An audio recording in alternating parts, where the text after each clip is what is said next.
Welcome to our channel. Lakshminarayana రాజయోగం మీ రాశుల వారికి పట్టిందల్లా బంగారమే కాబోతుంది. జ్యోతిష శాస్త్రంలో గ్రహాల కలయికు చాలా ప్రాముఖ్యత ఉంటుంది. అయితే అతి త్వరలో ఎంతో శుభప్రదమైన లక్ష్మీనారాయణ యోగం ఏర్పడుతుంది. ఇది 12 రాశులపైన ధన ప్రభావం చూపగా 4 రాశుల వారికి మాత్రం పట్టిందల్లా బంగారమే కావుంది. ఇంతకీ ఆ రాశులు ఏంటో తెలుసుకునే ప్రయత్నం చేద్దాం.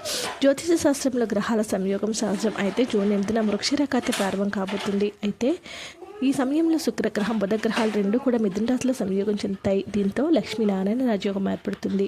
దీనివల్ల 4 రాశుల వారికి ఊహించినటువంటి ఆర్థిక ప్రయోజనాలు కలుగుతాయి. ఇంతకీ రాశులు ఏంటో తెలుసుకుందాం. కన్యా రాశి వారికి లక్ష్మీనారాయణ రాజయోగము పట్టిందల్లా బంగారమే. ఆదాయం పెరుగుతుంది, ఆకస్మిక ధనలాభం కలుగుతుంది. ముఖ్యంగా ఎవరైతే ఉద్యోగం చేస్తూ ఉన్నారో వారికి ప్రమోషన్స్ వచ్చే అవకాశం ఉంది. విదేశీ ప్రయాణం చేయాలనుకునే వారికి కూడా చాలా మంచి సమయం, అన్ని విధాలుగా కలిసి వస్తుంది. తులారాశి వారికి లక్ష్మీనారాయణ రాజయోగం ఒక అద్భుతం అని చెప్పాలి. వీరు ఏం చేయాలనుకున్నారో అవన్నీ కూడా ఈ సమయంలో పూర్తి చేసేస్తారు. కుటుంబ సభ్యులతో చాలా ఆనందంగా ఉంటారు. పూర్వీకుల నుంచి కూడా రావాల్సినటువంటి ఆశ సమయానికి అందుతుంది. కోటి వ్యవహారాలు మీకు అనుకూలంగా ఉంటాయి. దీన్ని చాలా ఆనందంగా గడుపుతారు. ధనుసు రాశి వారికి కూడా ఇది అద్భుతమైన సమయము. వీరి కష్టానికి తగిన ప్రతిఫలం ఉంటుంది.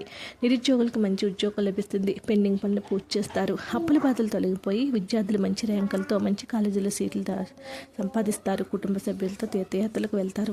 మిథున రాశి వారికి లక్ష్మీనారాయణ రాజ్యం వల్ల పెండింగ్లో ఉన్న పనులు మొత్తం పూర్తి చేస్తారు. ఆర్థికంగా కలిసి వస్తుంది. కెరీర్ పరంగా మిథున రాశి వారికి కెరీర్ పరంగా అద్భుత సమయం. ఊహించిన విధంగా అవకాశాలు వస్తాయి. అన్ని అవకాశాలు కూడా వెతుక్కుంటూ వస్తాయి. ఇది మీకు చాలా ఆనందాన్ని ఇస్తుంది, చాలా సంతోషాన్ని కూడా ఇస్తుంది. లక్ష్మీనారాయణ రాజయోగం మీ రాశుల వారికి అద్భుతమైన అవకాశాన్ని ఇస్తుంది. వీడియోని లైక్ చేయండి. మరిన్ని వీడియోస్ కోసం మా ఛానల్ సబ్స్క్రైబ్ చేసుకోండి.